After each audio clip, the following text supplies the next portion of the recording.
बैठ पंडित, खड़ा कर, इधर बैठा।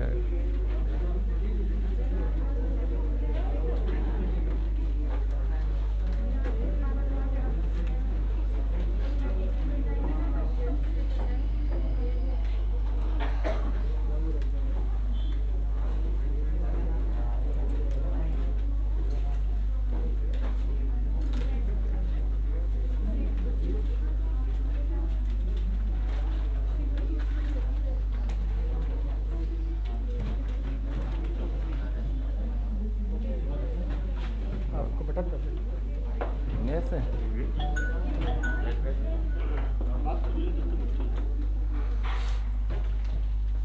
कहाँ तक के क्वेश्चन हो गए थे अपने, देखना 20 तक हो गए थे कंप्लीट। 20 के बाद के क्वेश्चन सोल्व किए थे कि नहीं किए थे? किए थे। कुछ हुए कि नहीं हुए? हुए थे।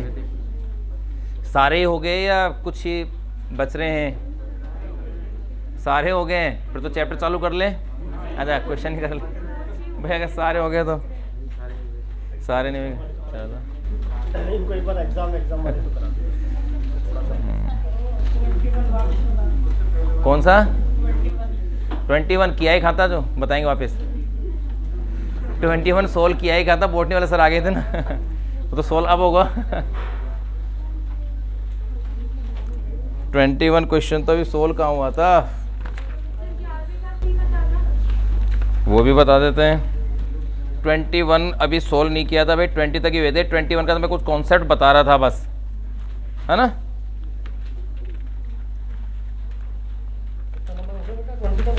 हाँ 21 चलेगा ना।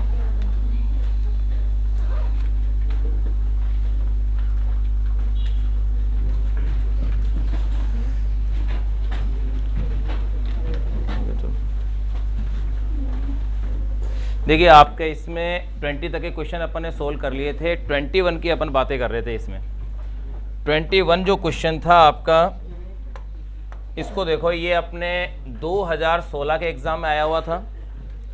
इस क्वेश्चन को सोल्व करने के लिए मैंने आपको कहा था पहले अपन कुछ कॉन्सेप्ट की बातें कर लें, ठीक है ना।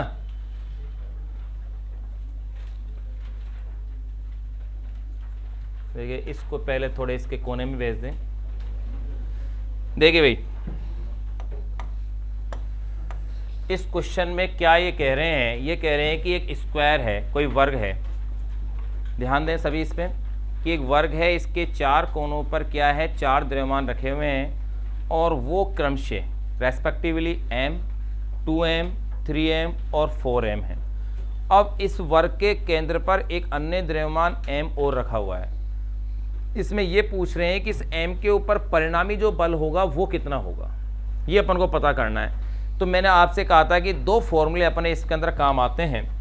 पहला जो कॉन्सेप्ट आपके काम आता है वो ये काम आता है कि अगर दो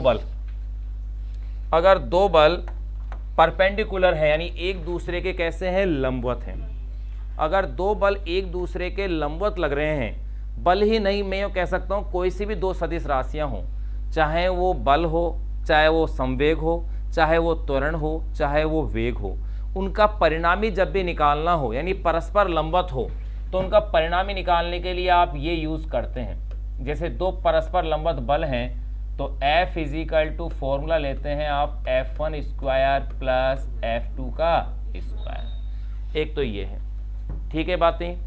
फिर एक दूसरा फॉर्मूला, अगर 2 पिंडों के बीच में अपन बल देखते हैं तो गुरुत्वीय बल F is equal to capital G M1 M2 upon में R स्क्वायर। R का क्या होगा यहाँ पर, स्क्वायर है। तो देखिए भाई, यहां अपने पास F is equal to G M1 M2 upon में R स्क्वायर। 2 चीजें आपकी क्लियर हो गई। तीसरा एक चीज और मैं आपको बता दूं, जैसे कोई वर्ग है, अगर इस वर्ग की भुजा A है, भाई वर्ग में अपन ये मानते हैं कि प्रत्येक भुजा क्या होती है, समान होती है। तो उस वर्ग के केंद्र से जो कोने तक की जो दूरी होती है, वर्ग के केंद्र से कोने तक की जो डिस्टेंस होती है, ये होती है a अपॉन में √2 होती है। पता है एक नहीं है, या निकाल के बताने की जरूरत थोड़ी है भाई, वैसे भी आप निकाल सकते हो, दिक्कत ही नहीं है, क्योंकि ये a/2 हो गई, भाई ये वाली जो डिस्टेंस है आपके पास ये कितनी हो गई, a/2 हो गई। ये साइड वाली कितनी हो गई, a/2। पाइथागोरस प्रमेय लग जाएगी और इसकी वैल्यू कितनी आएगी, a/√2 आएगी। तीन चीजें अपन को इस क्वेश्चन को हल करने के लिए चाहिए होंगी। पहली कि अगर दो बल परस्पर लंबवत हो तो परिणामी बल F √F1² + F2² होगा। दूसरी चीज गुरुत्वीय बल का फॉर्मूला आपके सामने है ये, क्लियर। तीसरा कि किसी भी वर्ग के केंद्र से उस कोने तक की जो दूरी होगी वो a/√2 होती है। क्लियर है चीज, ये a/√2 होती है। निकाल के आप देख सकते हो a/2 स्क्वायर कर लो पाइथागोरस प्रमेय लगा करके, तो क्या बनेगा, a²/4 यानी कि फिर 2 से 4 को कैंसिल किया तो a²/2, फिर रूट है तो a/√2 आएगा। ये तीन कॉन्सेप्ट है इसमें। अब अपन इस क्वेश्चन पे आते हैं। देखो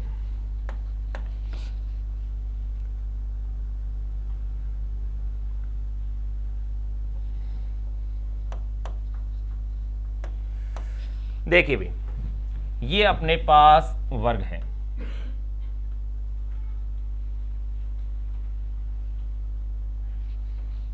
ये अपन ने क्या ले रहे हैं अपने पास, ये कोई वर्ग है भाई।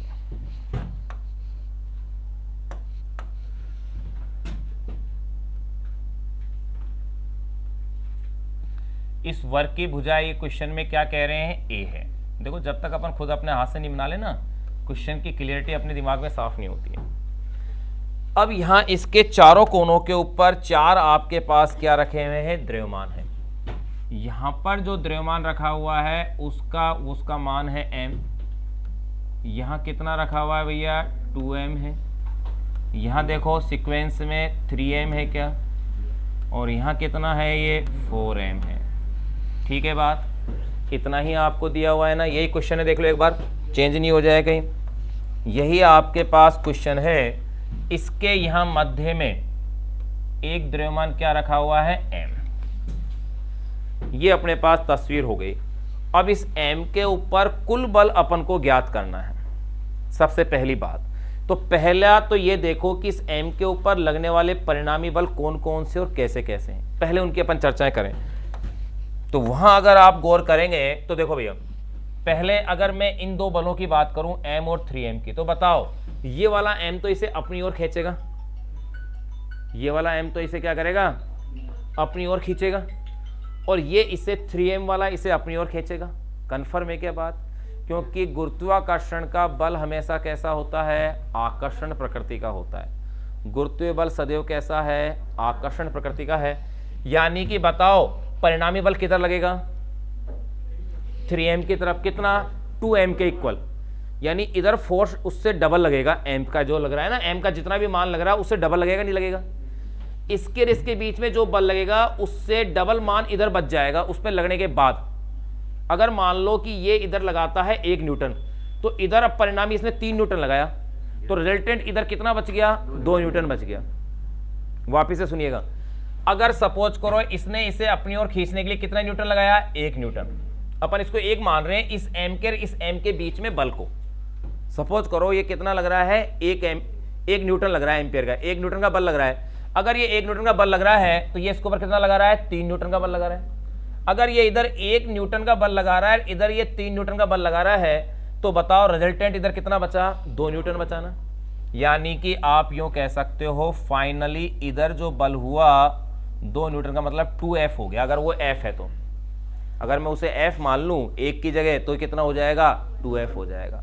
क्लियर है। अब इसी तरह से देखो इसके ऊपर ये 2m वाला लगा रहा है, इधर 2F लगाएगा नहीं, तो भाई 1m की वजह से F था तो 2 की वजह से क्या हो गया, 2F।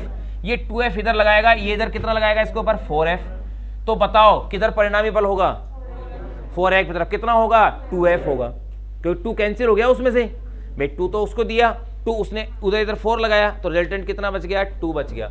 यानी कि ये वाली स्थिति आ गई, यानी यहां पर बल कितना हो गया भैया, 2F हो गया। बताओ अब एक चीज फिर देखेगा, ये जो दोनों बल हैं जहां आप इसको देख रहे हो, ये जो दोनों बल हैं ये परपेंडिकुलर हैं, बिल्कुल 90 डिग्री है भाई, वर्ग का कोना है, सेंटर है उसका। इसका मतलब इनका जो परिणामी होगा वो अब अपन को ज्ञात करना है। अब उससे पहले जो बताओ, यहां तक की चीजें क्लियर हो गई नहीं? अब ये दोनों एक दूसरे के लंबवत हैं, ये चीज क्लियर पता अपन को चल गई है। अब आप देखिएगा, पहले आप देखो इसमें f, अगर कोई आपसे इसमें अगर f की वैल्यू अगर पूछे तो बताओ f की वैल्यू क्या होगी?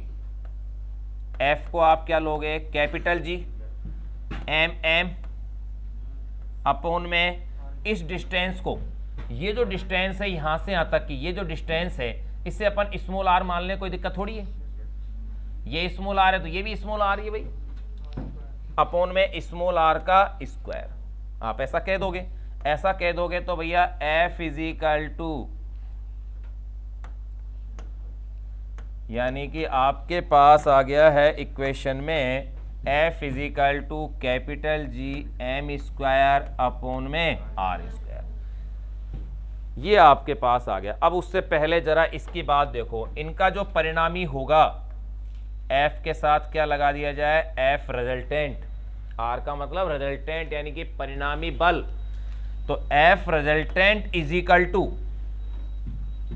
क्या बताया मैंने? बताया दोनों बल परस्पर लंबवत है, तो इधर कोने में देख लो f1 का स्क्वायर प्लस f2 का स्क्वायर, फिर उसके ऊपर क्या है? रूट है, ऐसा ही है। तो यहां पर भी ये क्या होगा? पहला बल कितना है? 2f, इसके ऊपर स्क्वायर कर दीजिए। दूसरा बल कितना है? 2f, इसके ऊपर स्क्वायर कर दीजिए। आपके पास कितना आ गया बताओ?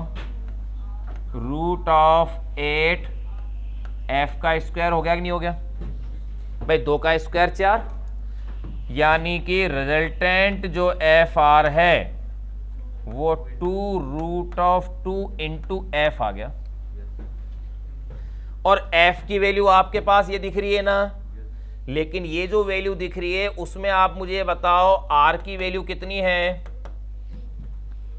ये r कितनी है भाई? इसकी साइड बताओ कितनी कितनी? a अपॉन में रूट ऑफ 2। देखो इधर कोने में झूठ बोलता है हमेशा, a अपॉन में क्या आएगी? रूट ऑफ 2 आएगी ना। अगर ये a अपॉन में रूट ऑफ 2 है तो देखो, यानी इससे हमें लिख दिया a अपॉन में रूट ऑफ 2, r की वैल्यू है ना। कैसे निकाल सकते हो? ये a/2, ये a/2 बस पाइथागोरस थ्योरम से। तो देखिए भैया, तो इस f की वैल्यू कितनी आ रही है? g स्मॉल m का स्क्वायर, r का स्क्वायर मतलब a का स्क्वायर, रूट ऑफ 2 का स्क्वायर 2 होता था पहले, अभी भी 2 ही होगा, है ना। तो ये लो, अब कौन सा कोरोना आने के बाद चेंज हो गया ये भाई? जो रूट ऑफ 2 का स्क्वायर पहले 2 होता था, अभी भी 2 ही होगा, कोरोना के बाद थोड़ी कुछ चेंज आया इसमें। तो यानी कि ये अपने पास f की वैल्यू आ गई ना। ये अगर आपके पास f की वैल्यू है तो इसे कहाँ रख दोगे आप? इसमें रख दोगे ना। तो आप इसमें रख दीजिए, ये लीजिए F R is equal to 2 root of 2 into F की वैल्यू कितनी है? 2 है, कैपिटल G है, स्मॉल m का स्क्वायर है, अपॉन में a का स्क्वायर है। भाई यही तो मान है, यही मान है। तो आंसर क्या आ गया बताओ? 4 root of 2g small m का स्क्वायर अपॉन में a का स्क्वायर। अब आंसर ढूंढो, देखो कौन सा आ रहा है? सी आ गया है क्या? आंसर की में भी चेक करके देखो, यही आ रहा है क्या? तो कौन कौन सी स्टेप लगी पता चल गया ना। एक ही क्वेश्चन में 3 कॉन्सेप्ट अपन ने इसमें अप्लाई किए। आ गया समझ में? आ गया तो नोट कर लो।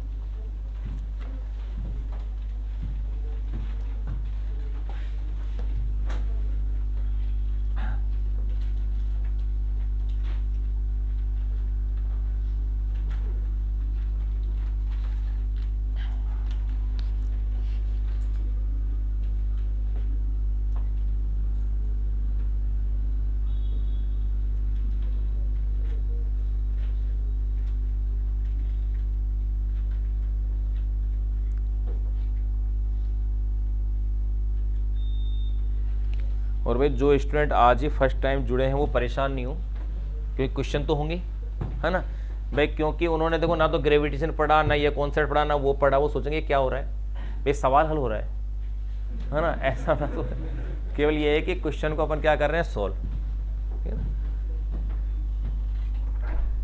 भाई, वो तो क्या नए चैप्टर से फिर पढ़ना, ऐसी कोई दिक्कत नहीं है।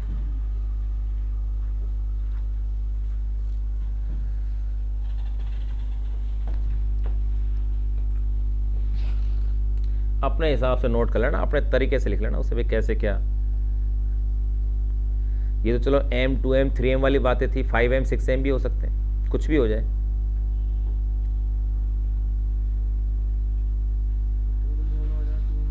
हाँ कुछ भी हो जाए भाई।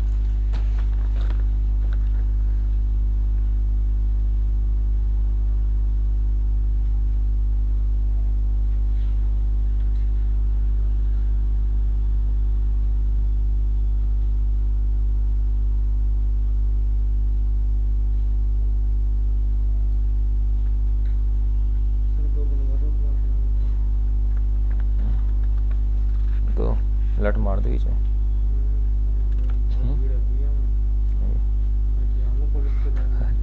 मत के तू खुद ही पुलिस है तू।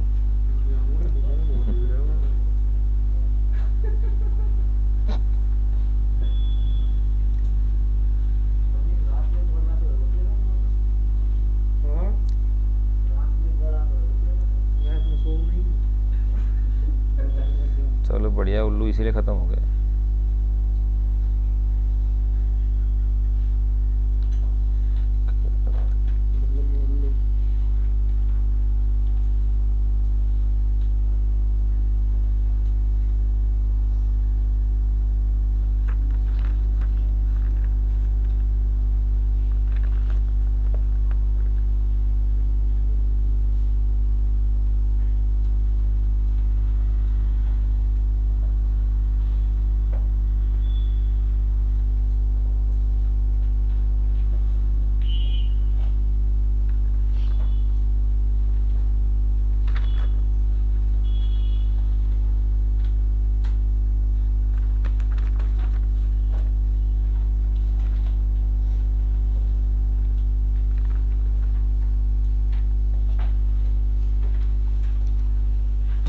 हो गया भाई, नोट कर लिया ही?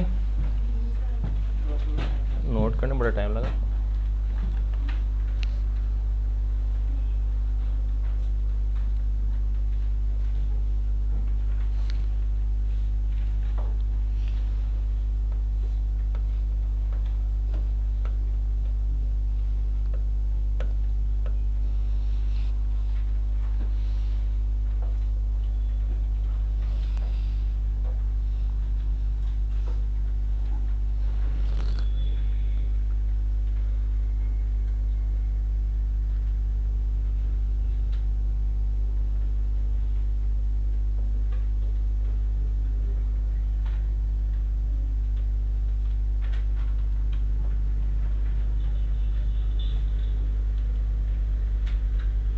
जल्दी करें भाई, इसको नोट करने में ना।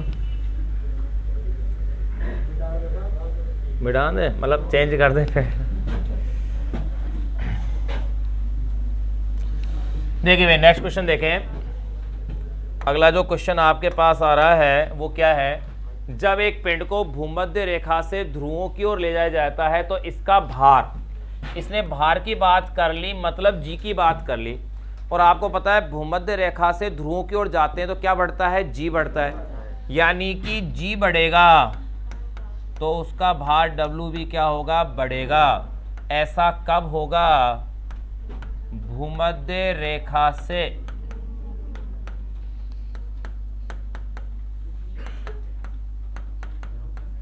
ध्रुवों की ओर जाने पर। इसमें याद कीजिए, मैंने एक चीज आपको बताई थी कि सामान कहाँ खरीदा जाए, कहाँ बेचा जाए, वो एग्जाम्पल यही था। अब देखो, इसमें इसका भार स्थिर रहता है, नहीं बढ़ता है, सही है, घटता है, नहीं, उत्तरी ध्रुव पर बढ़ता है, दक्षिण ध्रुव पर नहीं। बी आ गया। हाँ, हमेशा सतह से ऊपर जाएंगे और नीचे जाएंगे तो घटेगा ही। और अगर सतह पे भी बात करें अपन, सतह पे भी भूमध्य रेखा से ध्रुवों की ओर जाएंगे तो बढ़ेगा, और ध्रुवों से भूमध्य रेखा की ओर आएंगे तो घटेगा। हो गया, टिक कर लो वैसे ना। हाँ, द्रव्यमान में कोई परिवर्तन नहीं आएगा, ठीक है ना, ये क्वेश्चन में पूछ सकते हैं अपन। हो गया, ठीक है। तो क्वेश्चन नंबर 23, एक स्मॉल एम द्रव्यमान के पिंड को एक गहरी खदान के तल में ले जाया जाता है। अरे भाई गहरी खदान के तल में ले जा रहे हैं, गहराई में जाएंगे, जी घटेगा तो भार घटेगा। देखो इसका द्रव्यमान बढ़ता है, द्रव्यमान का तो कुछ फर्क ही नहीं पड़ेगा। इसका द्रव्यमान घटता है नहीं, इसका भार बढ़ता है नहीं, इसका भार हो गया। अभी पूछा तुम लोगों ने, वही क्वेश्चन हो गया। क्वेश्चन नंबर 24, मान लो पृथ्वी का गुरुत्व बल अचानक लुप्त हो जाए तो निम्नलिखित में से सही कथन को चुनिए। मतलब 3 गलत हैं। एक वस्तु का भार 0 हो जाएगा परंतु द्रव्यमान वही रहेगा। देखो भाई भार 0 होने का मतलब है जी भी 0 हो जाना, लेकिन भैया पृथ्वी घूमती रुक जाएगी तो जी 0 थोड़ी होगा, कम हो जाएगा या बढ़ जाएगा, बढ़ जाएगा, है ना। यदि पृथ्वी का गुरुत्व बल, अच्छा गुरुत्व बल अचानक लुप्त हो जाए, गुरुत्व बल ही खत्म हो जाए, यानी जी 0 हो जाए तो भार तो 0 हो जाएगा लेकिन द्रव्यमान में कोई फर्क नहीं आएगा। तो वस्तु का भार 0 हो जाएगा, सही बात है, परंतु द्रव्यमान वही रहेगा। ये पहली बात ही सही हो गई भाई, क्योंकि गुरुत्व बल को 0 कर रहे हैं ना तो W 0 हो गया और M तो कोई परिवर्तित होता ही नहीं है। फिर भी आगे देखें, वस्तु का द्रव्यमान 0 हो जाएगा, नहीं पॉसिबल ही नहीं है। वस्तु का द्रव्यमान एवं भार दोनों 0 हो जाएंगे, नहीं। वस्तु का द्रव्यमान बढ़ जाएगा, पहला ही आ गया, खत्म। क्वेश्चन नंबर 25 पे आते हैं। देखो सूर्य से, अच्छा फर्स्ट ग्रेड का क्वेश्चन है क्या, सेकंड ग्रेड से तो इजी होगा, कंफर्म है ना। सूर्य से पृथ्वी की औसत दूरी किसी दूसरे ग्रह की औसत दूरी का 0.6 है। इस ग्रह द्वारा सूर्य का एक चक्कर लगाने में लगने वाला समय होगा। किसने किया इसे सोल्व किया, किया पंडित नहीं किया, किसी ने नहीं किया, चलो फिर कर लेते हैं। वैसे किया होगा तो भी कोई बोलेंगे नहीं, क्या पता कोई नए तरीके से हो जाए तो, है ना। देखो भैया क्वेश्चन में ध्यान दीजिएगा, इसको पढ़ने में अपन से गलती हो जाती है। सूर्य से पृथ्वी की औसत दूरी किसी दूसरे ग्रह की औसत दूरी का 0.6 है। दूसरे ग्रह की औसत दूरी का 0.6 है।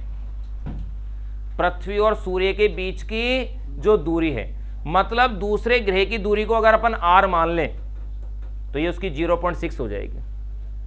समझ रहे। अक्सर क्वेश्चनों में क्या दिया होता है, देखो क्वेश्चन सिली मिस्टेक क्वेश्चन है। अक्सर क्वेश्चन में ये दिया होता है कि पृथ्वी और सूर्य के बीच की दूरी इतनी है और ग्रह की और सूर्य के दूसरा अन्य कोई जो ग्रह है उसकी सूर्य से दूरी इतनी गुनी है, आधी चौथाई या दुगनी जो भी है। लेकिन इस क्वेश्चन में क्या किया है, मामले को उल्टा कर दिया है ना। ग्रह की दे करके पृथ्वी की कहिए कि इतनी गुनी है, और यहां अपन जो गलती करेंगे ना उस गलती वाला ऑप्शन अवेलेबल है इस क्वेश्चन में। बिल्कुल इस टाइप का क्वेश्चन है, समझ गए। यानी क्वेश्चन इजी है लेकिन गलत होने के अपने चांस इसमें ज्यादा है, जल्दीबाजी में पड़े गए स्थिति के अंदर। तो मैंने इसीलिए इस लाइन को पहले अंडरलाइन कर दिया। सूर्य से पृथ्वी की औसत दूरी किसी दूसरे ग्रह की औसत दूरी का 0.6 है, यानी कि ग्रह वाली दूरी को अपन RP मान ले, P का मतलब प्लेनेट, और पृथ्वी वाली को क्या मान ले, RE मान ले। तो यानी यूं कह सकते हो जो RE है ना वो इस RP का 0.6 है। P का मतलब प्लेनेट यानी कि ग्रह, और RE का मतलब अर्थ वाली दूरी हो गई। तो ये है चीज। अपन पता क्या लिखते हैं, RP = 0.6 RE करते। अगर क्वेश्चन को नहीं बताता मैं बात तो निश्चित रूप से यही करते, क्योंकि हर क्वेश्चन में यही बात है। केवल इसी क्वेश्चन में इन्होंने थोड़ा सा इसको मॉडिफाइड किया है कि अपन पकड़ पाते नहीं पकड़ पाते लैंग्वेज को। अब सुनो, इस ग्रह द्वारा सूर्य का एक चक्कर लगाने में लगने वाला समय कितना होगा भाई एक चक्कर में। तो अब सुनो, पृथ्वी वाला जो समय है TE वो कितना है, 1 ईयर से, 1 साल है। ये तो 365 दिन है ना, सूरज का एक चक्कर में पूरा कर लेती है। तो किसका पूछ रहे हैं, ग्रह का, यानी कि TP आपको निकालना है, टाइम पीरियड। अब क्वेश्चन हो जाएगा। अक्सर होता क्या था कि आपको पता आप क्या वही करते जो मैं बता रहा हूं, ये तो आपने ले ली थी, 1 साल हो जाती है तो आपके पास TE तो, और यहां ये 0.6, ये RP इधर होता है, RE इधर हो जाता, फिर अपने से गलत हो जाता क्वेश्चन। अब देखिएगा, अब आपको इसके अंदर TP कैलकुलेट करना है, TE इतना दिया हुआ है और ये इनके बीच में क्या दे रखी है, रिश्तेदारी आपको दे रखी है। क्लियर है चीजें। अब आपको क्या करना है, कौन सा फॉर्मूला लगेगा T और R के रूप में रिश्तेदारी का, बताओ। केपलर का तृतीय नियम, बिल्कुल। T स्क्वायर जगह अपन इसे सीधा क्या लेंगे, T is proportional T is proportional R की पावर 3/2 लेंगे ना। तो इसका मतलब ये क्या बन गया भैया, TP अपॉन में TE is equal to RP upon में RE पावर 3/2। बस अब इसे सोल्व करेंगे तो देखो भैया TP is equal to TE की वैल्यू तो 1 ईयर्स, 1 साल लिख दिए मैंने। RP की वैल्यू देखो, RP is equal to RE upon में 0.6 आएगा। तो क्यों परेशान हो रहे हैं अपन, इसको RP रहने देना, ये लो क्यों बट्टे में लाए, अपन को पता है RE की वैल्यू रख देंगे 0.6। 0.6 से RP किसका मान था, ये RE की वैल्यू थी, पावर कितनी 3/2। RP से RP को कैंसिल कर दीजिए, क्या इतना बचेगा भैया 10 अपॉन में 6। सही कह रहे हैं, ये एक स्टेप बढ़वा दी इन्होंने बोल के, ये हो गई 3/2 में सीधा लिख रहा था, है ना। यहाँ तक का काम कंप्लीट है। अगर यहाँ तक का काम कंप्लीट है तो फिर आगे का काम भी आप कर ही दोगे। ये देखिए कैसे करोगे, 1 ईयर्स हो गया, यानी कि 5/3 हो गया ये भाई, ये लो यार 5/3, इसके ऊपर पावर 3/2, चलो 3/2 हो गया, सही है ना, वही तो बात होती है। अब देखिए भैया पावर 3/2 यानी कि पावर कितनी है 1.5। 1.5 का मतलब एक पूरा एक आधा, एक पूरा और एक आधा। 1.5 का मतलब यही है। तो एक तो भैया 5√5 और एक कितना है 3√3। अब इसको कैलकुलेट कर लो। अब देखो भैया आंसर 1 से कम आएगा। सुनो गौर करो आप भाई, ऑप्शन छांटने का तरीका बता रहा हूं मैं आपको, क्योंकि जरूर थोड़ी आप कैलकुलेशन करने बैठोगे इतनी लंबी लंबी कई बार, लेकिन ऑप्शंस को से आपको आंसर छांटना है। इधर गौर करो, ऊपर की संख्या 5 है ना, नीचे की सारी 3 है ना, तो इसका मतलब ये अगर 3√3 से अगर अपन इसको डिवाइड करेंगे तो 1 से थोड़ा सा ज्यादा आएगा कि नहीं आएगा। अब 1 से जो ज्यादा आ रहा है थोड़ा सा ज्यादा वाला, एक तो 1.2 आ रहा है, अब एक आ रहा है 1.6, 2.1 तो बहुत ज्यादा है, सारे ज्यादा हैं, देख लो आप, गौर करो आप, सब 1 से ज्यादा है ऑप्शन में। अब पता है किस लिए दिए गए ऑप्शन में ऐसे। अब आपको सर इसमें अगर कम देते थे तो क्या फर्क पड़ जाता, आंसर तो आ ही जाता ना भाई। आंसर तो कम वाला भी आंसर आता, लेकिन ऐसी स्थिति के अंदर क्या होते हैं, 2 तरीके होते हैं, या तो वो उसको सही करके चला जाता या फिर उसके साथ कुश्ती कबड्डी खेल रहा होता। ये क्यों नहीं आ रहा, मेरे तो ये आ रहा है, जबकि इस बात को भूल जाता है कि इस लाइन को नहीं पढ़ा उसने। अब यहां अपन देखें, लेकिन अगर सपोज करो 5 में अगर 3 का अपन भाग देते हैं तो यार 0.6 कुछ ऐसे आ रहा था, कितना आ रहा था देखना, 5 में 3 का भाग दो, देखो 1 पॉइंट आएगा कुछ, तो वो हाँ सॉरी 1 पॉइंट आया, तो 1 पॉइंट करके कितना आ रहा था देखो एक बार, 1.66 आ रहा है ना, तो हिसाब पता चल गया ना, यानी कि 1.6 के आसपास का मामला हो गया। अरे भाई मामला क्या हो गया, 1.6 के आसपास का हो गया, यानी कि 1.2 दूर हो गया। तो कौन सा ऑप्शन आ गया भैया, 1.6 ईयर्स आ जाएगा। तो किसको टिक कर देंगे, सी को। क्या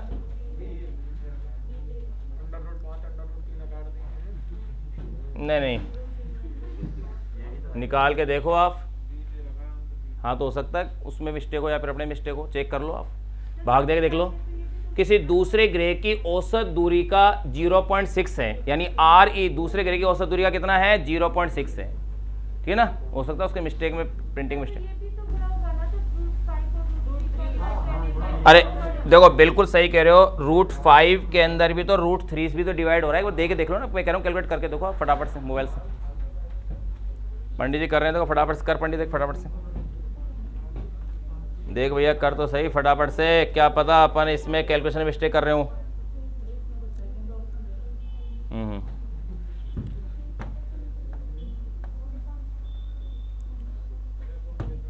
हाँ बिल्कुल, अभी देख लेते हैं इसको, भाग ही देना है। √5 की वैल्यू बोल फटाफट से।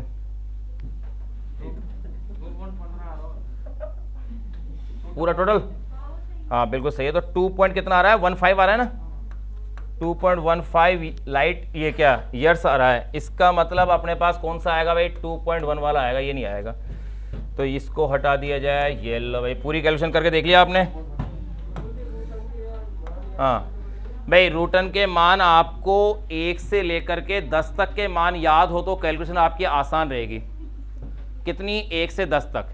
क्यों, इससे आप किसी भी रूट को निकाल दोगे भाई। 1 का पता है, ये 2 का आपको पता है, 3 का पता है, 4 का पता है, 5 का, 6 का, 7 का याद रखो, 8 का पता हो जाएगा आपको क्योंकि रूट ऑफ 2 से डबल कर दो ना। 9 का पता है, ये 10 का 3.16, ये बहुत ज़्यादा काम आएगा।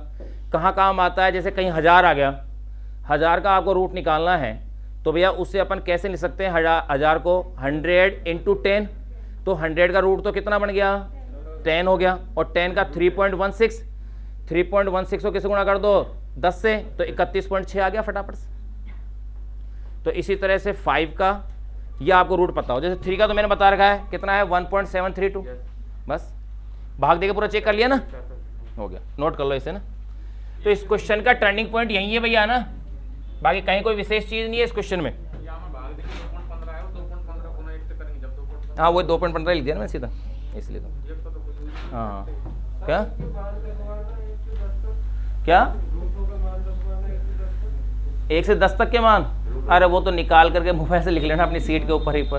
क्या मान लिखूंगा इसमें, एक एक होता, ठीक है ना। मैं एक एक मान को मैं लिखूंगा, इससे तो मोबाइल निकाल के जो अपनी फिजिक्स की सीट है उसके ऊपर लिख लेना। अब बार बार काम आएंगे तो याद हो जाएंगे धीरे धीरे, जैसे 2 के हो गए, 3 के हो गए, ऐसे 10 के हो गए। अरे जरूरत ही क्या है यूट्यूब की तुम्हें, वो तो खुद ही निकाल लेना अपने मोबाइल के अंदर सारा कैलकुलेटर आता है, देख ले।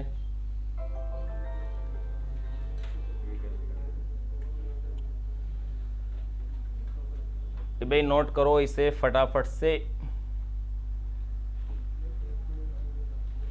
सारी वैल्यूज इसमें ज़्यादा दी है, एक तो कम देनी चाहिए थे ना, क्योंकि फिर उसी को सोचते कि यही होगा बच्चा हुआ आंसर, है ना। फर्स्ट ग्रेड का है।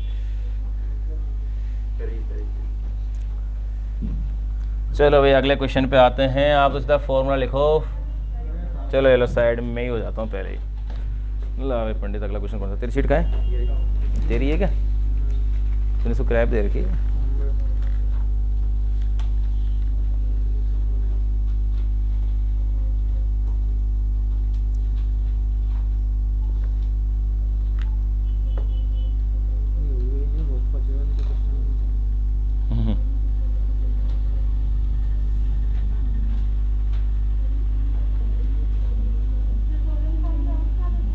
क्या, हाँ दोलन काल का मतलब आवर्तकाल या टाइम पीरियड कुछ भी कह दो ना, दोलन काल कह दो, आवर्तकाल कह दो, टाइम पीरियड कह दो ना। अगला देखो भाई क्वेश्चन, यदि पृथ्वी के धरातल पर गुरुत्वाकर्षण स्मॉल g हो तथा पृथ्वी की त्रिज्या re हो तो किसी पिंड का पृथ्वी के गुरुत्वाकर्षण क्षेत्र से मुक्त होने के लिए न्यूनतम आवश्यक वेग क्या बोलते हैं उसे, पलायन वेग, है ना। बताओ कौन सा होगा, तुम बताओ। सेकंड आ गया, सीधा क्वेश्चन फॉर्मूला। इसके तो क्वेश्चन बहुत सल्टा दिए तुमने। एक ग्रह के चारों ओर वृत्तीय कक्षा में घूमने वाले उपग्रह का आवर्तकाल निर्भर नहीं करता है, नहीं को अंडरलाइन रखो पहले, करता है वो दिख जाएगा, नहीं तो नहीं करता है। ग्रह के द्रव्यमान पर तो करता है भैया, ग्रह की त्रिज्या पर भी डिपेंड करेगा और उपग्रह के द्रव्यमान पर निर्भर करेगा, चाहे हल्का हो चाहे भारी हो। और सबसे अच्छा लड्डू लास्ट का है, कुछ भी नहीं आता हो तो 1 2 3 4 सारे, है ना। हाँ उसमें फर्क सुनो, अगर आपसे ये निकट कह दिया जाए, निकट कह दिया जाए तो हमेशा ग्रह की या पृथ्वी की त्रिज्या आएगी। अगर निकट नहीं है तो वो कक्षीय त्रिज्या आती है, फिर कक्षीय त्रिज्या को शामिल नहीं करते। हाँ तो उसके अंदर ये देखो कि वो निकट है कि नहीं है। हाँ तो वो उसमें लैंग्वेज अधूरी रह गई, इसका मतलब निकट होगा तब तो केवल पृथ्वी की त्रिज्या पर निर्भरता आ जाएगी, है ना। लेकिन पृथ्वी की त्रिज्या उसमें है नहीं है, नहीं है, इसका मतलब कक्षीय त्रिज्या बचती है। कक्षीय त्रिज्या कब आएगी, जब वो निकट नहीं होगा तब आएगी, इसका मतलब दूसरी राशि बच गई, ये होगा। हाँ वो लैंग्वेज का फर्क है उसमें, है ना, लैंग्वेज कंप्लीट नहीं है उसकी। एक कृत्रिम उपग्रह पृथ्वी के अत्यंत समीप, देखो जैसे ये आ गया, इस क्वेश्चन पे गौर करो आप, अत्यंत समीप वाली बात कह दी भैया इसने, तो अत्यंत समीप वाले के अंदर स्मॉल आर की जगह कौन बन जाता है, कैपिटल आर बन जाता है, एच गायब हो जाता है। इसका कक्षीय वेग मुख्यतः निर्भर करेगा पृथ्वी के द्रव्यमान पर। भाई देखो पृथ्वी के द्रव्यमान पर तो निर्भर करता है, देखो सुनो ध्यान रखना, कहां कैसे, देखो इधर देखो इस क्वेश्चन पे gm अपॉन में स्मॉल आर, यही होता है फॉर्मूला। लेकिन ध्यान कीजिए जब अगर पृथ्वी के निकट होता है, जब ये पृथ्वी के निकट परिक्रमा कर रहा होता है तो बताओ v naught is equal to root of gm upon में कैपिटल आर नहीं बन जाएगा क्या? या तो ये बनेगा या फिर ये क्या बनेगा, रूट ऑफ gr। अब आप इस आधार पर मुझे अब आंसर बताओ, इसने क्या पूछा है, मुख्यतः निर्भर करेगा। अब बताओ इसमें द्रव्यमान है क्या निकट वाले के अंदर? नहीं है ना, लेकिन त्रिज्या दोनों के अंदर है क्या? है। अब बताओ आंसर कौन सा होगा, वैसा ही क्वेश्चन होगा कैसे, कौन सा? पहला पृथ्वी के द्रव्यमान गलत है क्या? गलत नहीं है, लेकिन निकट होने के चक्कर में आगे मुख्यतः कौन हो गई, त्रिज्या। कक्षीय त्रिज्या नहीं आएगी, क्यों? क्योंकि r प्लस एच हो गई, तब होगी वो, तो ये भी नहीं हुआ, इनमें से कोई नहीं, वो तो संभव ही नहीं है। हो गया ना, ठीक है, क्लियर है चीज। तो ये थोड़ा सा बारीकी से ध्यान रखना है अपन को ना, कि पृथ्वी की त्रिज्या पर मुख्यतः निर्भर करेगा। अब देख लो दोनों फॉर्मूले के निकट होने पर एक फॉर्मूले में गायब हो गया है ना, ये फर्क आ रहा है क्वेश्चन का। अब पता आप में से पहला पृथ्वी का द्रव्यमान देखते पहले से टिक करेंगे, बिल्कुल सही है, लेकिन ये देखते फिर देखते पृथ्वी त्रिज्या, अरे ये भी तो होता है, ये भी सही है, कक्षीय त्रिज्या इनमें से कोई नहीं, फिर तो कंफ्यूज हो जाएगा, फिर उस क्वेश्चन में उलझ के रह जाएगा, करें नहीं करें, करें नहीं करें, ठीक है ना, ये स्थिति हो जाएगी। लेकिन इसने एक ही लाइन स्पष्ट कह दी, मुख्यतः निर्भर करेगा निकट, और साथ में क्या कहती है, अत्यंत समीप। दो लाइन कहने से अपने आप ही अपना आंसर किधर चला गया, आर की तरफ चला गया। देख लो इसमें एम नहीं था इसलिए।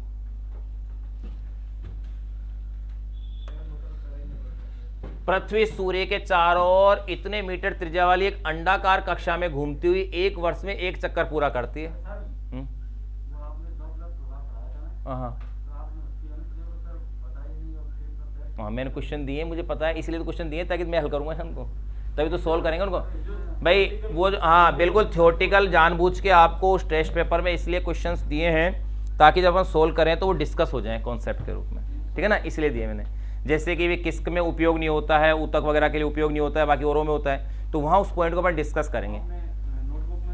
हाँ नोट नहीं कराया था मैंने, कल फॉर्मूला करवाया था उसका, इसलिए तो भाई जो चीज़ रह गई उसका क्वेश्चन के रूप में दिया है ना मैंने, ताकि वो चीज़ वहाँ क्लियर हो सके अपनी। हाँ वो मेरे साथ जब क्वेश्चन करेंगे ना अपन सोल्व करेंगे इसके, तब साथ साथ ही नोट हो जाएंगे ना ये चीज़ें क्वेश्चन के साथ साथ। और एक ने भी 3 दिए क्वेश्चन, देखे ना, मुझे ध्यान है ना। पृथ्वी सूर्य के चारों ओर इतने मीटर त्रिज्या वाली एक अंडाकार, देखो भाई ये है कि अपने पास से कोई चीज़ छूटे नहीं, चाहे वो किसी ना किसी रूप के अंदर अपने पास आ जाए, चाहे वो क्वेश्चन के रूप में आ जाए, थ्योरी के रूप में अपनी क्लियर हो जानी चाहिए। त्रिज्या वाली एक अंडाकार कक्षा में घूमती हुई एक वर्ष में एक चक्कर पूरा कर लेती है, माना कि वहां कोई बाह्य प्रभाव नहीं है। अब देखो भैया पृथ्वी हो या कोई से भी ग्रह हो, मैंने उसमें एक लाइन आपको सबसे पहले लिखाई थी आपकी कॉपी के अंदर कि ग्रहों की गति में एक राशि हमेशा संरक्षित रहेगी, कोणीय संवेग। सेकंड ग्रेड में पूछा हुआ क्वेश्चन है पहले कि ग्रहों की गति में संरक्षित रहने वाली राशि है। अब इसमें बाह्य प्रभाव नहीं है, इसका मतलब कुछ ना कुछ संरक्षित है। अब बताओ पृथ्वी की गति ऊर्जा स्थिर रहती है, पृथ्वी का कोणीय संवेग अचर रहता है, बस आ गया अपना आप ही, क्योंकि गति ऊर्जा स्थिर चेंज होगी, अंडाकार है ना वो, दूरी चेंज होने से वो उसमें चेंज होगी। उपरोक्त सभी उत्तर सही है, नहीं भी आ गया।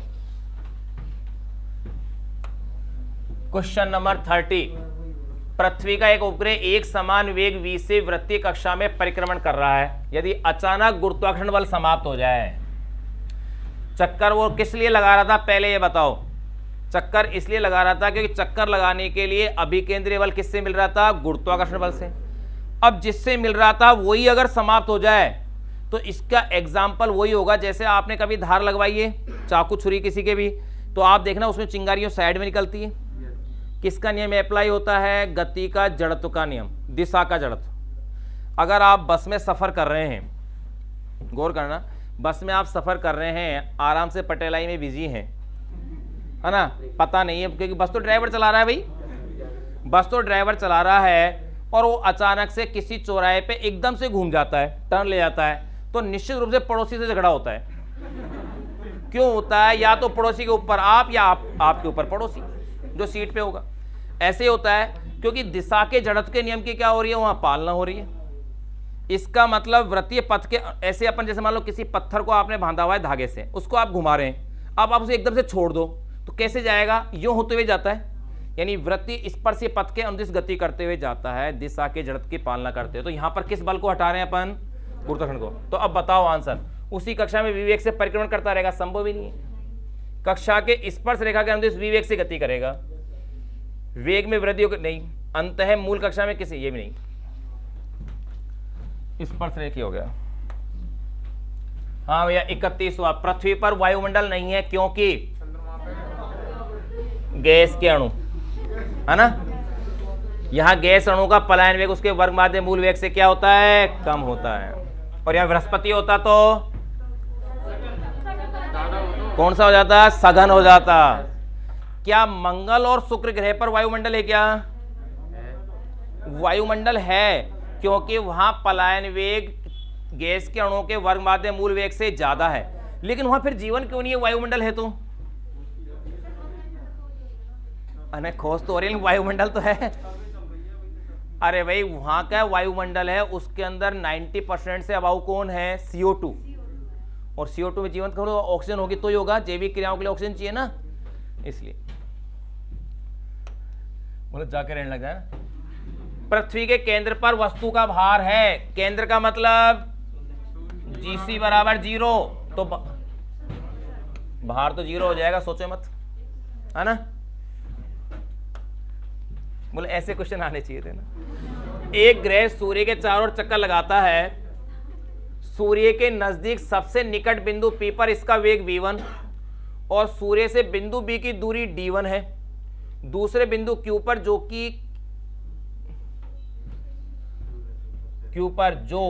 की आएगा ना, जो कि सूर्य से आगे मत पड़े से ना, जो कि सूर्य से सबसे अधिक दूरी d2 पर है, ग्रह की चाल क्या होगी? बताओ कौन सा कॉन्सेप्ट लगाएंगे? मैं बता रहा हूं वो वाला लगाएंगे। देखो भाई ये दीर्घवृत्ताकार हो गई, ये यहां पर कौन है? सूरज जी ले लो। देखिए भाई ये दो स्थितियां हैं, सबसे नजदीक बिंदु तो कौन सा है? P है, ये लो भैया P है। यहां ये दूरी कितनी है भैया? d1 है ना। P पर इसका वेग क्या है? v1 है। सूर्य से बिंदु की दूरी d1 है, दूसरा बिंदु क्या है? ये Q है, सही है ना। सबसे अधिक दूरी कितने पर है? d2 पर है। यहां पर वेग क्या है? v2 है। आपको मैंने एक तरीका बताया था, याद करो, मैक्सिमम मिनिमम वाला, याद है क्या?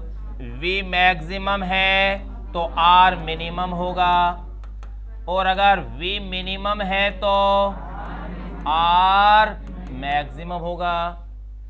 कौन सा नियम है? कोणीय संवेग संरक्षण वाला नियम है। अब यहां v मैक्सिमम का मतलब कौन है भैया? v1 है, v2 है, कौन सा पूछ रहे हैं? ग्रह की चाल है, सबसे अधिक दूरी d2 पर है, ग्रह की चाल, यानी कि v मिनिमम पूछ रहा है। यहां पर v1 है तो यहां क्या ले लिया अपन ने? v2। तो देखो भैया v मैक्सिमम तो कितना है अपने पास? v1 है।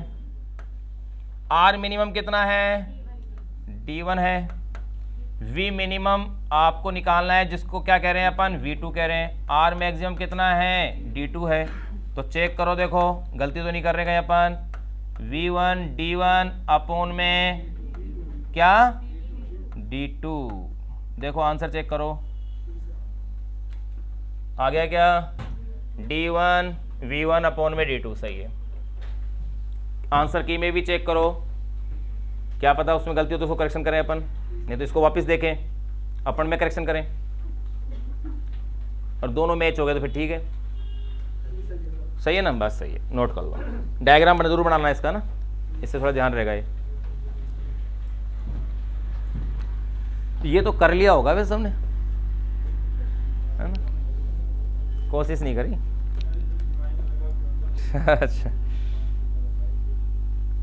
गेट तो पोड़ा। अरे यार पोड़ा पोड़ा मत लगा तो इसमें कहीं भी।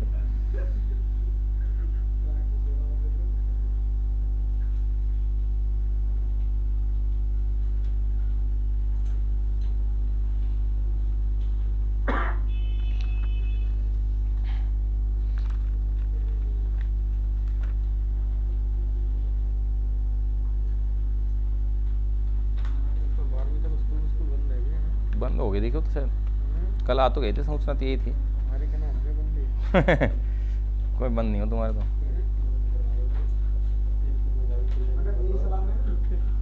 हाँ मैं भैया मैं यही का नाम हूँ। प्रतीक से दूसरी स्थायी कोशिका का गति बढ़ता है।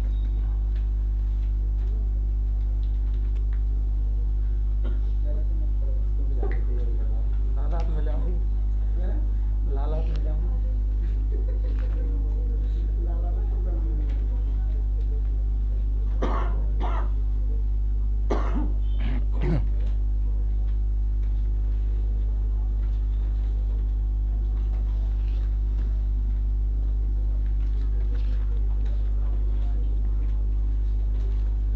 हो गया भैया। देखो बढ़िया क्वेश्चन था, आपके लेवल का क्वेश्चन है, कॉन्सेप्ट बेस्ट क्वेश्चन है, कठिन नहीं है ना, और इजी भी नहीं है। गलती होने की पूरी चांस है क्योंकि ऑप्शन इस तरह से देख लो आप, एक जैसे दिखेंगे।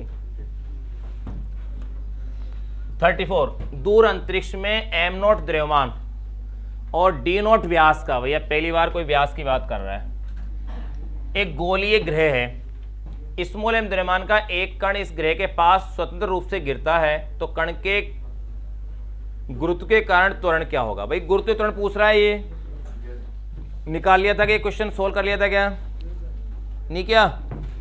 चलो अब कर लेना। देखो भैया ये बिल्कुल निकट की बात कर रहा है, यानी सतह आ गई, वो तो ऊंचाई नहीं है, कहाँ आ गई है, सतह।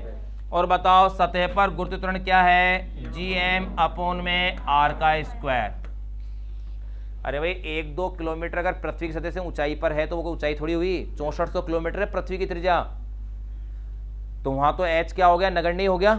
ये चीज तो मैंने खूब पढ़ी है। अब देखो भैया क्वेश्चन में क्या कहा है इसने, कैपिटल G है, m0 द्रव्यमान है, ग्रह का द्रव्यमान लेंगे अपन, कण का नहीं लेंगे, स्मॉल m है ना, कण का द्रव्यमान और दे रखा है इसने, ये तो हमको लेना ही नहीं है। कौन सा लेना है, m0 लेना है ग्रह का। गुरुत्व त्वरण में तो क्या होता है, ग्रह का द्रव्यमान इंक्लूड होता है। फिर आ जाओ, यहाँ त्रिज्या दे रखी है, आंसर किस रूप में पूछ रहा है, व्यास के रूप में। अरे भाई व्यास होता क्या है, त्रिज्या का डबल, तो त्रिज्या क्या होती है, व्यास की आधी, यानी कि d0/2। इसके ऊपर स्क्वायर को बिठा देंगे, यह 2 का स्क्वायर 4 हो जाएगा, 4 ऊपर आ जाएगा, 4Gm0 अपॉन में d0 का स्क्वायर। आंसर चेक करो कौन सा आ रहा है, थर्ड आ गया क्या, 4Gm0 अपॉन में d0 का स्क्वायर।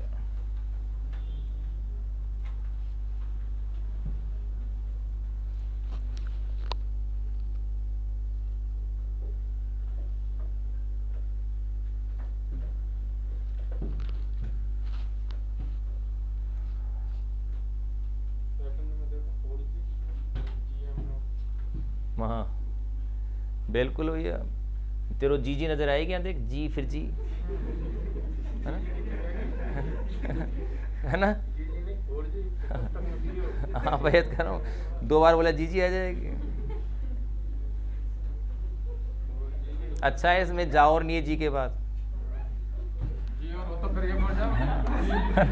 अगला क्वेश्चन देखो, यदि 2 द्रव्यमानों के बीच की दूरी दुगनी कर दी जाए तो उनके बीच गुरुत्वाकर्षण बल, बताने की जरूरत नहीं, आप बता दोगे आंसर कितना हो जाएगा।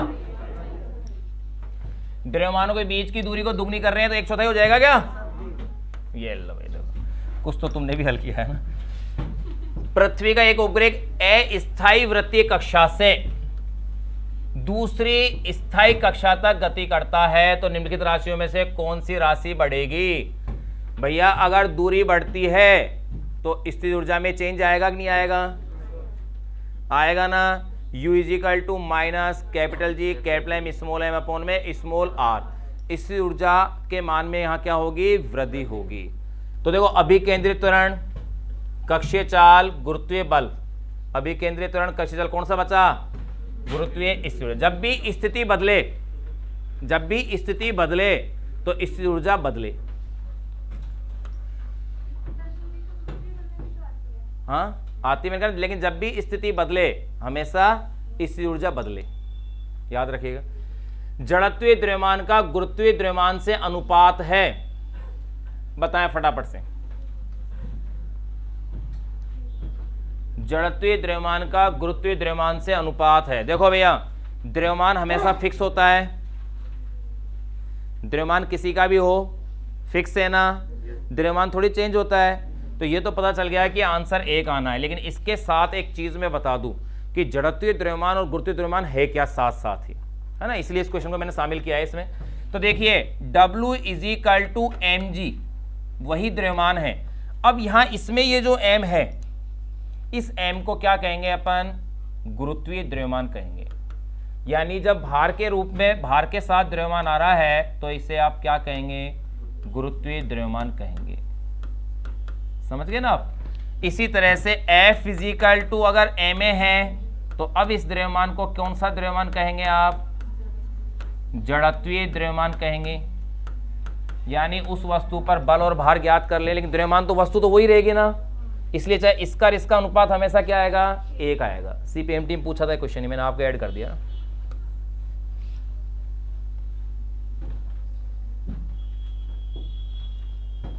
W इजिकल टू mg का द्रव्यमान क्या कहलाता है, गुरुत्वीय द्रव्यमान, और F इजिकल टू ma का द्रव्यमान क्या कहलाता है, जड़त्वीय द्रव्यमान। और अपन इसे कॉमनली दोनों रूप से क्या कहते हैं, केवल द्रव्यमान कह देते हैं। अलग अलग कहना चाहो तो कह दो। 38वां, यदि पृथ्वी घूर्णन बंद कर दे तो G का मान भूमध्य रेखा पर, भूमध्य रेखा पर कही है भैया, बढ़ेगा, क्योंकि जिसकी वजह से घट रहा था वो घट गया।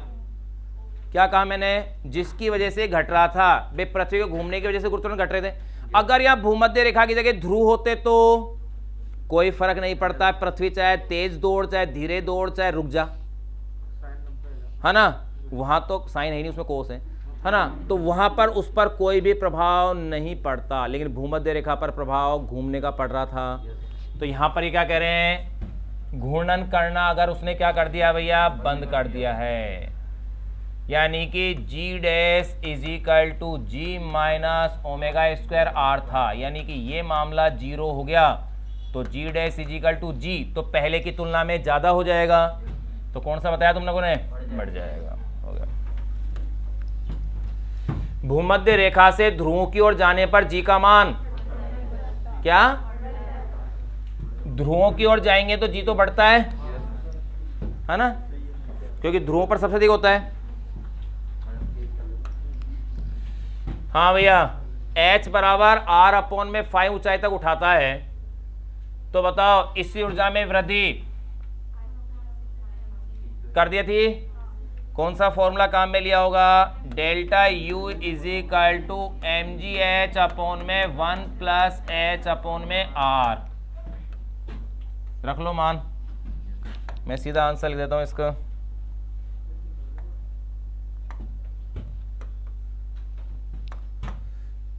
क्या आंसर आ गया था आपके इसमें, कौन सा आ रहा है, C, यानी कि ये चेक कर लेना भाई अच्छे से, क्योंकि अगर सही किया है तो मैंने किया, गलत किया तो आपने बताया है ना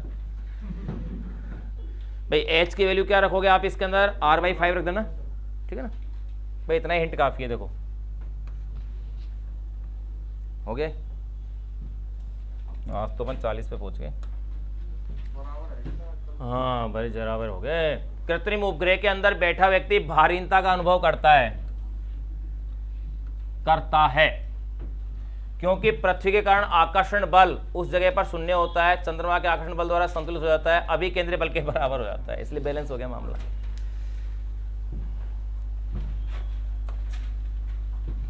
पृथ्वी के तल के पास एक छोटा उपग्रह परिक्रमण कर रहा है, तो इसका कक्षीय वेग होगा लगभग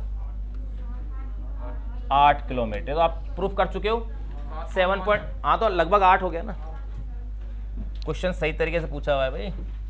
एक उपग्रह पृथ्वी के चारों ओर दीर्घवृत्तीय कक्षा में परिक्रमण कर रहा है, इसकी चाल कक्षा के प्रत्येक बिंदु पर समान है। नहीं यार, जो दूर है वहां कम है और जहां कम है दूरी वहां ज्यादा है। तो बताओ, अधिकतम जब पृथ्वी के समीपतम होता है, सही है क्या? फिर बोलो, अधिकतम जब ये पृथ्वी से अधिकतम दूर होता है। नहीं, लगातार बढ़ना है घटना उपग्रह के द्रव्यमान। हो गया क्या?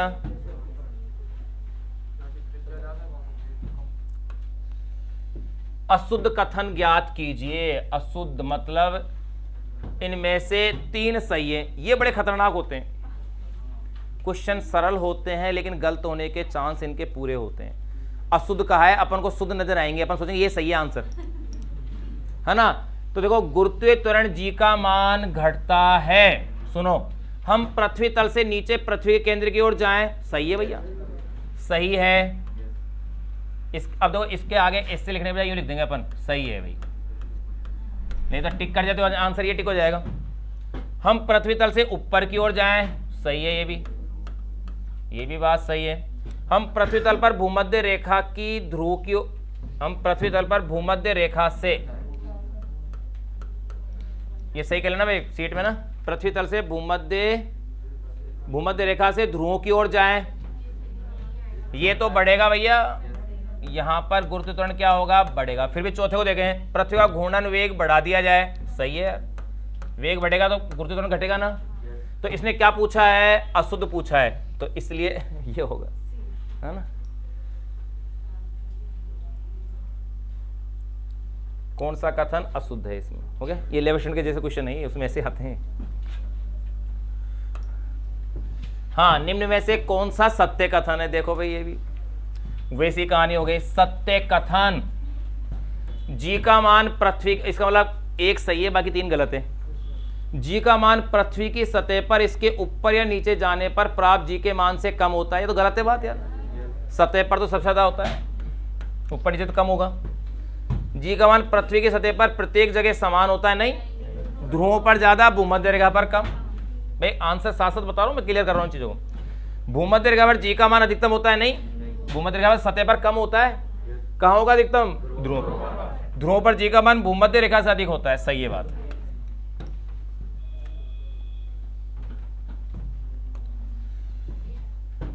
ये तो फॉर्मूला है, कौन सा आ गया? 8/3 पाई रोजी, इन्होंने जीपी कर दिया उसे, बस हाँ जीरो कर दिया। देखो क्या, जीरो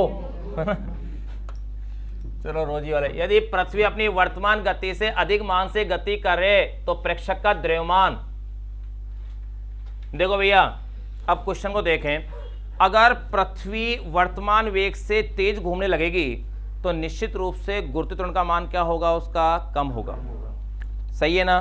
कितना कम हो जाएगा? 17वां हिस्सा रह जाएगा। मैंने लिखा रखा है आपको कि वर्तमान का 17वां हिस्सा रह जाएगा। अब जरा क्वेश्चन को देखें, विषुवत रेखा पर बढ़ जाएगा जबकि ध्रुवों पर अपरिवर्तित रहेगा, विषुवत रेखा पर कम हो जाएगा जबकि ध्रुवों पर पर देखो ये तो द्रव्यमान की बात कर रहा है, इसका मतलब यहाँ द्रव्यमान की जगह भार होगा। देखो जहां तक, क्योंकि भार तो सब जगह एक समान, द्रव्यमान तो एक समान रहता है, तो यहाँ इधर द्रव्यमान की जगह क्या करते हैं? भार कर लें। अब क्वेश्चन को देखें, आप विषुवत रेखा पर बढ़ जाएगा, नहीं घटेगा विषुवत रेखा पर तो भार, जबकि ध्रुवों पर अपरिवर्तित रहेगा। भाई विषुवत रेखा पर तो क्या होगा? बढ़ जाएगा, बढ़ेगा नहीं, क्या होगा? घटेगा। यहां तो घटेगा, इसलिए पहला ऑप्शन तो पॉसिबल नहीं। विषुवत रेखा पर कम हो जाएगा, कम हो जाएगा, जबकि ध्रुवों पर अपरिवर्तित, ये सही है, ये वाला सही है। कैसे? विषुवत रेखा पर तो कम हो जाएगा पृथ्वी के तेज घूमने से, लेकिन ध्रुवों पर कोई फर्क नहीं पड़ता पृथ्वी के घूमने का, बहुत अच्छे से बताई हुई बात है, तो सही हो गया ना, जीडीएस बराबर जी होगा। फिर भी आगे देखो, विषुवत रेखा पर अपरिवर्तित रहेगा, नहीं बदलेगा, विषुवत रेखा पर नहीं, बी आएगा। और द्रव्यमान की जगह क्या कर लो? उसमें सीट में भार कर लो। फिर आंसर टिक करो, देखो उसमें क्या ऑप्शन दे रखा है, क्या? वो विषुवत रेखा पर अपरिवर्तित रहेगा जबकि ध्रुव पर बढ़ जाएगा, तो किस से? तो बी तो अपना आ रहा है ना तो उसमें द्रव्यमान को काट के क्या कर देंगे आप? भार कर देंगे ना, गलत प्रिंट हो गया द्रव्यमान ये। सही कर लो भाई उसे ना, नहीं तो आप लोग आंसर ढूंढते रहते थे। 47 के बाद 48 है ना। कृत्रिम उपग्रह के कक्ष में रेखीय चाल, कक्षीय चाल निर्भर नहीं करती है, नहीं वाले को जोर देना है। पृथ्वी के द्रव्यमान पर करती है, उपग्रह के द्रव्यमान पर नहीं करती है, बस ये लो। अब इन तीनों के संबंध बता सकते हो मुझे आप, ध्यान है ना, जी के साथ भी है ना संबंध। अरे इसका तो ये रहा,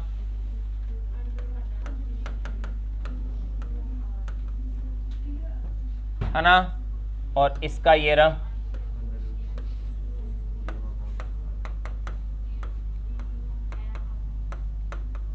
है ना।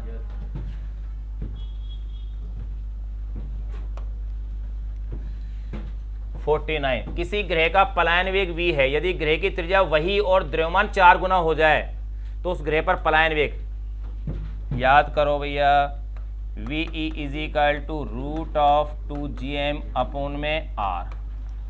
सुनो भैया, त्रिज्या को तो वही रख रहे हैं, m को कितना करा रहे हैं 4 गुना। अगर ये 4 गुना कर रहे हैं तो 4 का रूट कितना हो जाएगा 2, तो कितना हो जाएगा पलायन वेग पहले का 2 गुना। मैंने डायरेक्ट कर दिया इसको, और आप तरीके से भी कर सकते हो, तरीका चाहो तो। समीकरण बना कर लोगे, कर लिया होगा। कौन सा ऑप्शन आ गया, आंसर चेक करते रहना साथ साथ, जब करेक्शन हो तो अपन हो तो जाएंगे, इस माने करेक्शन है ना किसी में हुए तो।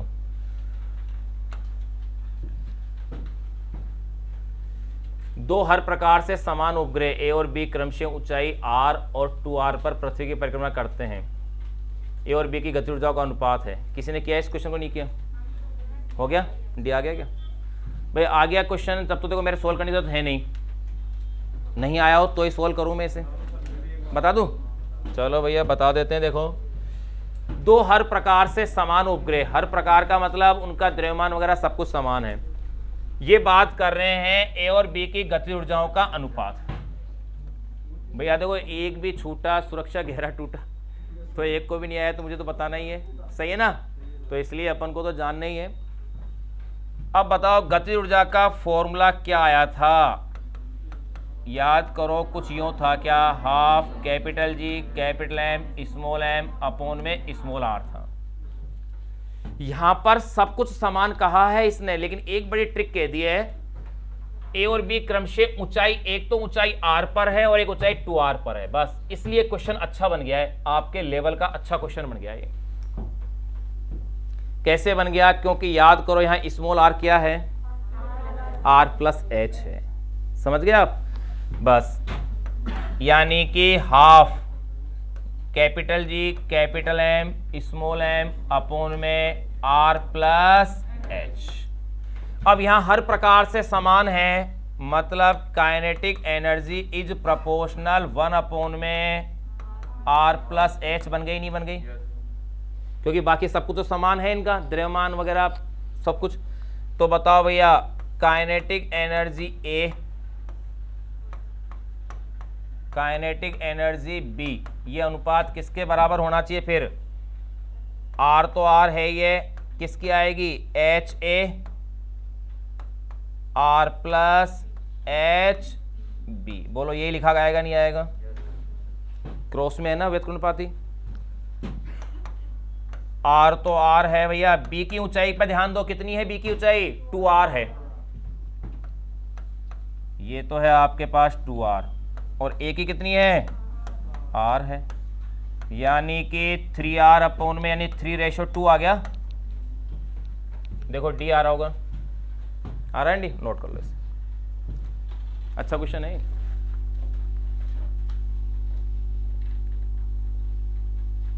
कितने पूछ गए अपन, 50 हो गई क्या, हाथ तो 50 हो गई। 70 लाख तो इसमें है नहीं ना, पहले जीत जाएंगे अपन, 70 से पहले ही जीत जाएंगे।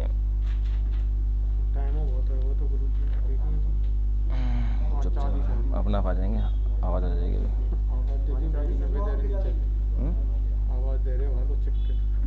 अरे यार तू भी मजे ले, बता।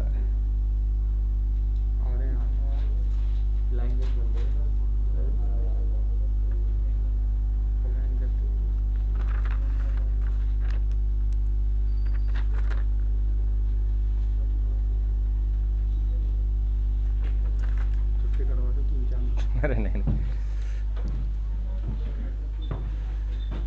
भैया, कोर्स बहुत लंबा है, छुट्टी कर क्या करेगा बता। कोर्स बहुत लंबा है और अपन जिस तरीके से पढ़ रहे हैं उसमें टाइम तो लगेगा देखो, क्योंकि अपन क्वेश्चंस भी देखो खूब कर रहे हैं। ये आप देख रहे हो भाई, एक ही चैप्टर के अपन ने 80 के आसपास क्वेश्चन हो गए और कुछ एग्जाम्पल हो गए उसको तो भूल ही गए आप। ये तो अलग ही कहानी है, ठीक है ना। तो इसलिए भाई इस समय तो देखो अपन को लगेगा इसमें थोड़ा सा। हाँ, लेकिन ये है कि सिलेबस अपन कंप्लीट करेंगे अच्छे से। ऐसा नहीं कि भाई सिलेबस छोड़ दें, ऐसा कुछ नहीं होगा, सिलेबस पूरा ही कर देंगे। नहीं भैया, पहले ही होगा, फिर चाहे तुझे रात को आना पड़े 9 बजे बाद भी, ठीक है ना, इसलिए हो गई। चल भैया देख, यदि पृथ्वी की त्रिज्या सिकुड़कर वर्तमान की आधी रह जाए तब गुरुत्वाकर्षण का नया मान होगा। सेकंड में पूछा हुआ क्वेश्चन है भाई, ये पता नहीं किस साल पूछा है, लेकिन ना क्या हो जाएगा बताओ। बस पता है भाई, त्रिज्या क्या रह रही है, आधी रह रही है, और त्रिज्या के वर्ग की व्युत्पन्न है तो ऊपर आ जाएगा ना। तो आधी का स्क्वायर कितना हो जाएगा, 2 का 4। 4G आ रहेगा आंसर, देख लो। ये अरे फर्जी नहीं है, 4G है ये। फर्जी और 4G में फर्क होता है भाई। यदि पृथ्वी का कोणीय वेग दुगना कर दिया जाए तो उत्तरी ध्रुव पर जी का मान, कॉन्सेप्ट का क्वेश्चन हो गया, ऐप परिवर्तित रहेगा। ये नहीं कि वहां पे भी दुगना आधा करते रहे अपन। ध्रुव शब्द का है, उत्तरी ध्रुव चाहे दक्षिण ध्रुव, क्या फर्क पड़ेगा, ध्रुव तो ध्रुव है। हाँ भैया, फर्स्ट ग्रेड का बड़ा क्वेश्चन है। बड़ा इसलिए क्योंकि दोनों चीजें पूछ ली इसने, गहराई में भी जा रहा है और ऊंचाई में भी जा रहा है। एक 90 न्यूटन भार वाली वस्तु को पृथ्वी की सतह से r/2 ऊंचाई और पृथ्वी की सतह से r/2 गहराई पर ले जाया जाए, जहां r इतनी है, तब वस्तु का भार क्रमशः क्या होगा। मैंने तरीका बता रखा है, जी निकाल लो बस। तो बताओ r/2, तो देखो पहले में तो ऊंचाई के लिए कौन सा फॉर्मूला लगेगा, GH बराबर GS 1 प्लस H अपॉन में R का होल स्क्वायर। बताओ भैया, GS तो GS रहने दो, 1 प्लस H का मान r/2 है ना, ये लो कितना हो जाएगा 4 GS अपॉन में 9, यानी कि जो भार हो गया है, तो ध्यान दो मैं इसे ऐसे लिख सकता हूं, WH is equal to 4 upon में 9 WS, यानी ऊंचाई पर भार सतह के भार का 4/9 हो जाएगा। अगर ऐसी बात है तो सतह पर मान दिया है इन्होंने, मुझे पता है कितना दिया है 90, तो ये हो गया है 40 न्यूटन। तो सबसे पहले 40 न्यूटन देखो ऊंचाई वाले में, एक तो इसमें दिख रहा है, एक इसमें, मतलब या तो ये होगा या फिर ये होगा। अब एक चीज फिर गौर करने की, या तो ऑप्शन ये होगा या फिर ये होगा। अब अपन गहराई की बात भी देख लें। गहराई में देखो, चल भाई इस कोने में आ जाओ। देखो भैया नंबर सेकंड पार्ट, एक ही क्वेश्चन में दो क्वेश्चन हो गए। तो GD बराबर क्या होता है, GS 1 माइनस D अपॉन में R। बताओ GS D का मान r/2 अपॉन में R, कितना रह गया भैया, आधा, GS/2 हो गया ना। यानी कि फॉर्मूले को मैं कैसे लिख सकता हूं इसको, WD is equal to WS upon में 2। अब बताओ WS कितना था 90 अपॉन में 2 कितना हो गया 45 न्यूटन आएगा। कौन सा बचा, आ गया ना D, अपना आप आ गया D, नोट कर लें।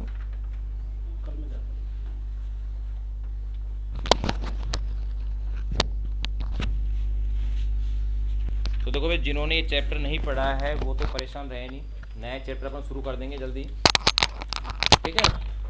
छोटा सा चैप्टर है जिसको हम शुरू करेंगे, प्रत्यास्थता या इलेक्ट्रिसिटी, है ना। बाकी फिर नेक्स्ट पेज का फिर नंबर आ जाएगा। और क्वेश्चन भी सारे हल कर लिया करो, आप लोग कोशिश तो करो, ये से मतलब कि मैं ही सोल्व करूंगा, एग्जाम मुझे छोड़ देंगे। इनका तो बस नहीं चल रहा है, तो आपको दिलवाना है। हाँ दिलवा तो देंगे। जो प्रतिवादी एक को पेपर सर से कवर करवा दो एग्जाम के बाद एग्जाम सॉल्व करवा देंगे।